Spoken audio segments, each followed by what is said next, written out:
Dimanche 23 avril, les communautés religieuses de Terre Sainte et les pèlerins ont célébré la fête de la Divine Miséricorde dans la basilique de Gethsémani à Jérusalem.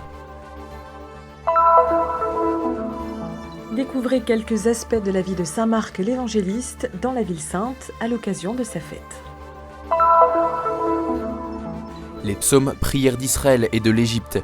C'est le thème du 42e cours de mise à jour biblique et théologique organisé par le Studium Biblicum Franciscanum. Lundi 24 avril, à la cathédrale de Saint-Jacques à Jérusalem, la communauté arménienne a commémoré le 102e anniversaire du génocide de son peuple. L'exposition qui s'est tenue au musée d'Israël de Noël à Pâques a révélé un Jésus insolite. Un parcours à plusieurs facettes qui pose un nouveau jalon dans les relations entre juifs et chrétiens.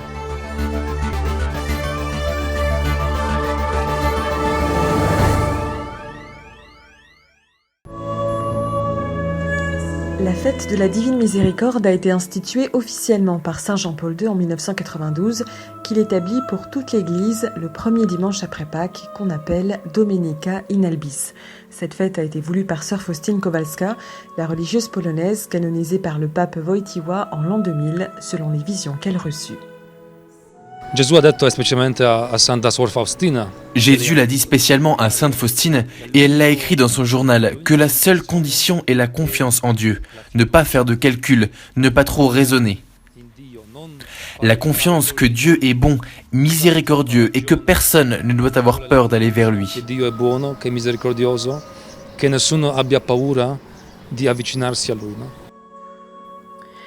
Et c'est à Jérusalem, dans la basilique de Gethsémani, où en 2016, année dédiée à la miséricorde, fut ouverte une des portes saintes, que dimanche 23 avril, octave de Pâques, les représentants des diverses communautés religieuses de Terre Sainte et de nombreux pèlerins ont fait mémoire de cette fête. Perché qui possiamo veramente, come Tommaso oggi, toccare il cuore misericordioso di Dio. Ici, aujourd'hui, comme Thomas, nous pouvons vraiment toucher le cœur miséricordieux de Dieu en mettant justement notre main sur son cœur blessé. Nous en faisons l'expérience quand nous allons nous confesser, quand nous recevons l'Eucharistie. Ce sont des moments intimes où nous pouvons nous unir totalement à Dieu. Possiamo veramente unirci così totalmente con Dio.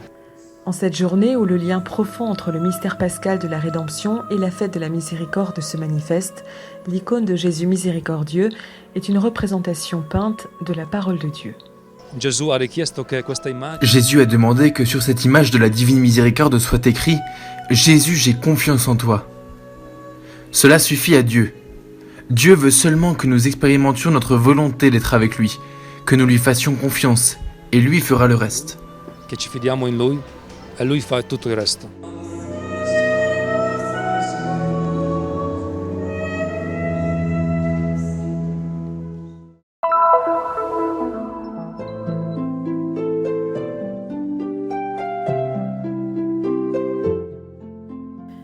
Le nom Marc, comme l'explique le professeur d'exégèse biblique, le père Matteo Munari, apparaît dans 5 livres du Nouveau Testament. Il est toutefois impossible de savoir si tous ces passages se réfèrent à la même personne ou plutôt à d'autres personnages qui firent partie de la première génération chrétienne. En tout cas, une chose est sûre.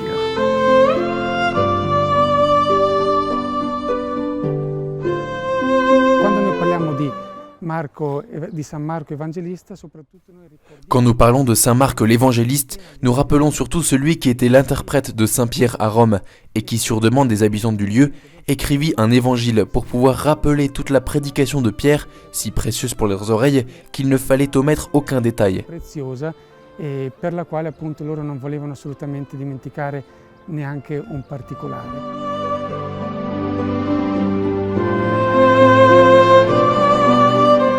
Et après que saint Marc eut été collaborateur de saint Pierre à Rome,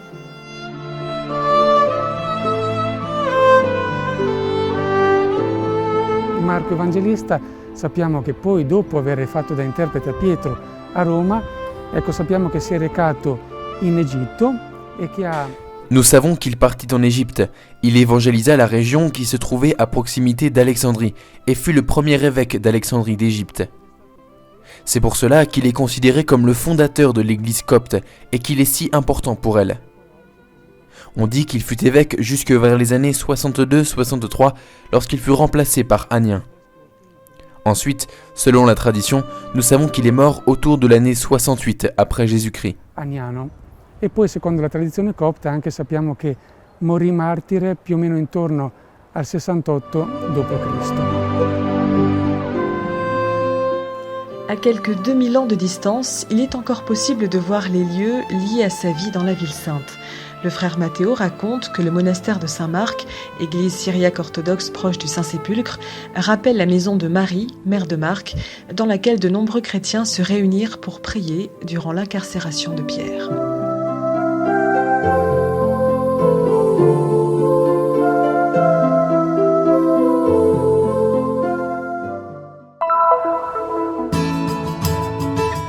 Le 42e cours de mise à jour biblique et théologique organisé par le Studium Biblicum Franciscanum de Jérusalem s'est tenu du 18 au 21 avril au couvent de Saint-Sauveur dans l'auditorium Immacolata.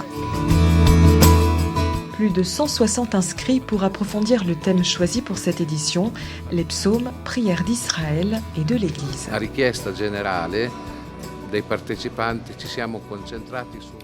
À la demande générale des participants, nous nous sommes concentrés sur un livre biblique qui nous est très familier, celui des psaumes. Nous avons cherché, dans la mesure du possible, en 3 jours et en 9 cours, à donner une approche complète du premier au dernier psaume. Dare un approccio completo per quanto possibile, cioè dal primo all'ultimo salmo. Mon amour pour les psaumes naît avant tout du contact que nous avons au quotidien comme religieux avec ces textes de l'Ancien Testament qui font partie de notre manière de nous mettre en relation avec Dieu. Les psaumes sont la parole de l'homme adressée à Dieu et à la fois parole de Dieu adressée à l'homme parce qu'elles font partie de la Bible. Elles sont donc révélations de Dieu.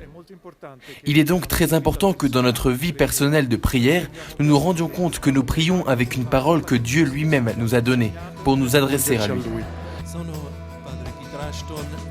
Le cours s'est tenu durant 4 jours avec un total de 9 conférences, le psautier comme livre de vie. On s'est aussi attardé sur la figure de la femme contemplée dans les psaumes.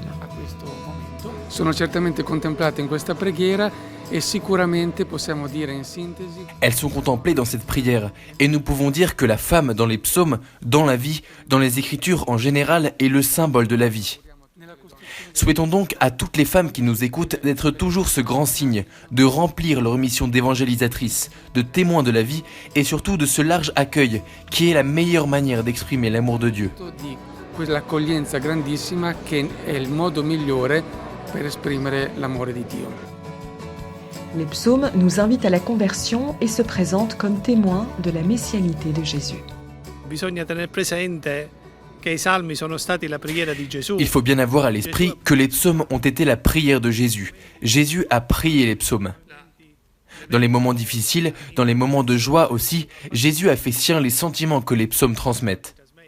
En outre, Jésus les a priés justement pour retrouver en eux le sens de sa mission, pour comprendre la volonté du Père, ce qu'il désirait de lui. De là, Jésus est parti pour entreprendre son voyage vers la croix, vers la passion et vers la résurrection. Dans ce programme de cours de mise à jour, l'après-midi a été réservé aux excursions. Au cours de cette édition, nous irons justement visiter les lieux aux alentours et à l'intérieur de Jérusalem, où les psaumes ont été composés et priés. Les psaumes des montées, de la confiance, de David, et ainsi nous chercherons à vivre cette expérience. Ensuite, comme c'est désormais la tradition, le vendredi nous irons visiter les lieux en dehors de la ville, et nous ferons donc une journée entière d'excursion qui sera cette année dans le Negev. Parmi les thèmes abordés, les psaumes dits imprécateurs dans le contexte biblique et l'usage liturgique, le psaume 22 dans le 4e évangile et dans le récit de la Passion selon saint Jean, et le psaume apocryphe 151 dans l'antique tradition.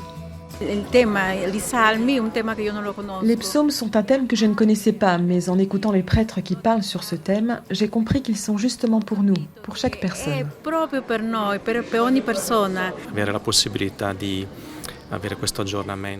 Avoir la possibilité de ce cours de mise à jour biblique et théologique sur les psaumes est un enrichissement important.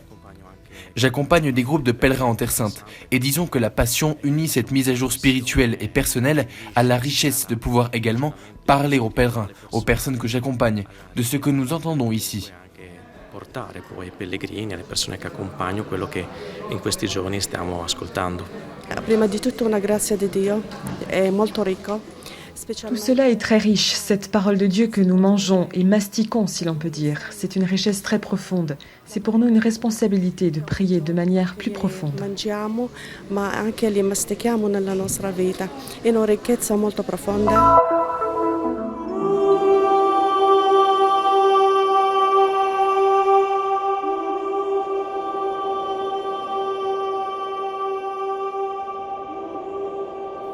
« 102 ans ont passé, mais la douleur est toujours vive. La communauté arménienne de Jérusalem a commémoré une fois encore ce tragique événement, le génocide de plus d'1,5 million d'Arméniens. À cette occasion, une messe présidée par le père Nersé Aloyan a été célébrée dans la cathédrale arménienne de la vieille ville de Jérusalem, en présence de nombreux fidèles. The feeling is very emotional. On the centennial of the Armenian genocide in 2015. C'est très émouvant. L'année du centenaire du génocide en 2015, les victimes ont été canonisées et depuis ce moment, nous honorons leur mémoire parce qu'ils sont martyrs et ont été déclarés saints. Nous demandons leur intercession pour la reconnaissance internationale du génocide. And we ask their blessing in all our efforts to achieve the international recognition. 102 ans sont passés depuis le génocide et ce n'est pas rien. Non seulement nous avons subi un massacre, mais les Ottomans nous ont également expulsés de notre patrie du peuple arménien pendant plus de 3000 ans. Et aujourd'hui, nous vivons en diaspora. Nous voulons que le peuple arménien n'oublie pas sa vie d'avant. Il doit lutter pour retrouver cette vie et revendiquer ses droits.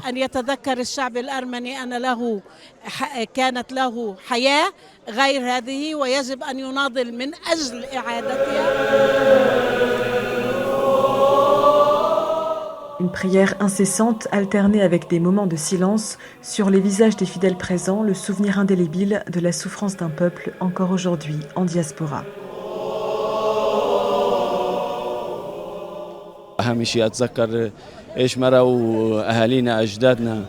La chose la plus importante pour moi est de ne jamais oublier la tragédie de nos grands-pères et de nos pères, ce massacre. Après 102 ans, nous demandons à la Turquie de reconnaître ce massacre. Nous continuerons le combat pour revendiquer nos droits.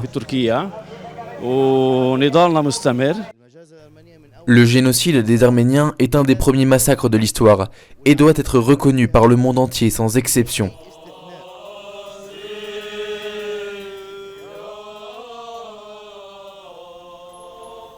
Au terme de la célébration devant 7 croix, mémoire de ce massacre, la communauté arménienne s'est rassemblée dans le souvenir afin que ce tragique mystère d'iniquité, comme le soulignait le pape François durant sa visite en Arménie l'année dernière, que votre peuple a éprouvé dans sa chair, reste comme un avertissement pour que le monde ne retombe plus jamais dans la spirale de Paraiso.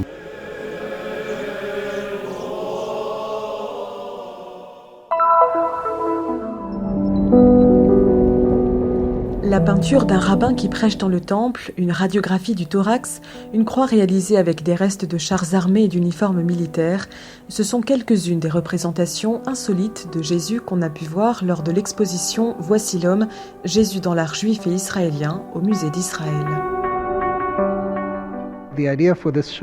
L'idée de cette exposition est de montrer comment la figure de Jésus fait partie de l'art juif et israélien. L'idée m'est venue en regardant de nombreuses œuvres d'artistes israéliens, et je me suis rendu compte qu'elles contenaient beaucoup de symboles chrétiens, beaucoup de représentations de Jésus, de diverses manières et à plusieurs niveaux. Et cela a aiguisé ma curiosité. Pourquoi les Juifs se relient-ils si profondément à la figure de Jésus ?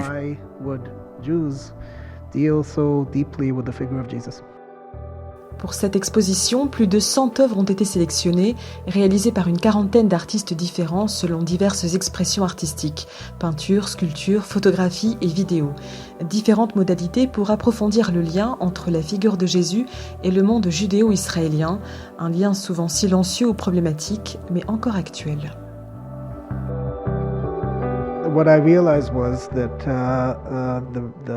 Je me suis rendu compte que la relation entre les artistes judéo-israéliens et la figure de Jésus est très positive à différents niveaux.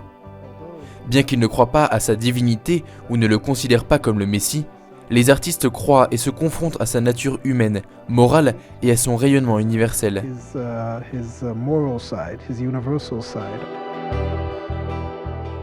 Le parcours qui part de 1870 jusqu'à nos jours n'est pas chronologique, mais thématique.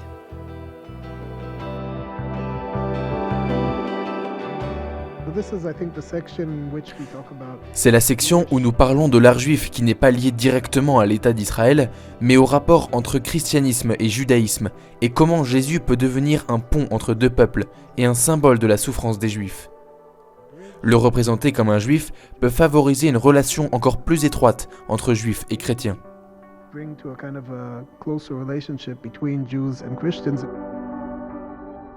Le parcours continue avec une zone réservée aux artistes sionistes arrivés en Terre Sainte au début du XXe siècle, pour ensuite approfondir la figure de Jésus d'une perspective strictement personnelle. Cette œuvre est réalisée par Moti Mizrahi, un artiste handicapé. Il a parcouru à pied toute la Via Dolorosa avec ses béquilles et une photo de lui collée dans le dos. Il s'agit d'une œuvre très personnelle, une œuvre qui parle de la souffrance de la personne qui fait sien le chemin de Jésus.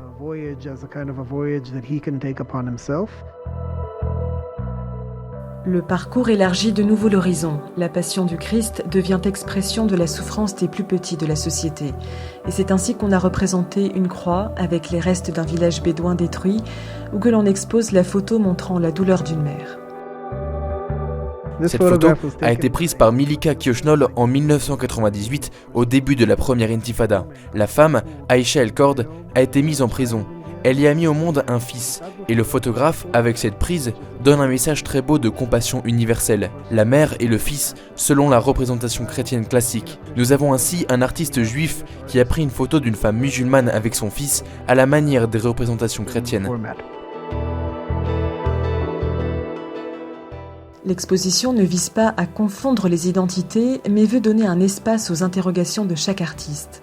En marchant dans les salles, en se laissant toucher par les œuvres, souvent crues, parfois provocatrices, reviennent à l'esprit les liturgies de la Semaine Sainte.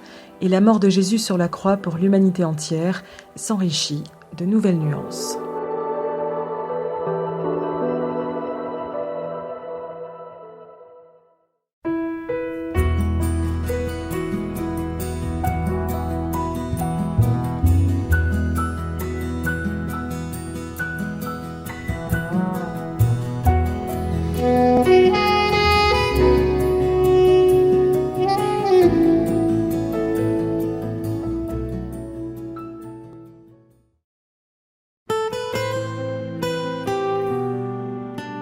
La mission du Christian Media Center est d'apporter au monde le message de la Terre Sainte, la terre du 5e évangile. Diffusion, reportages, nouvelles, documentaires, actualités de l'Église et de la vie quotidienne des chrétiens de Terre Sainte. Vous pouvez nous aider dans cette mission afin que soit connu et répandu le message de la Terre Sainte. Aidez-nous. Visitez notre site web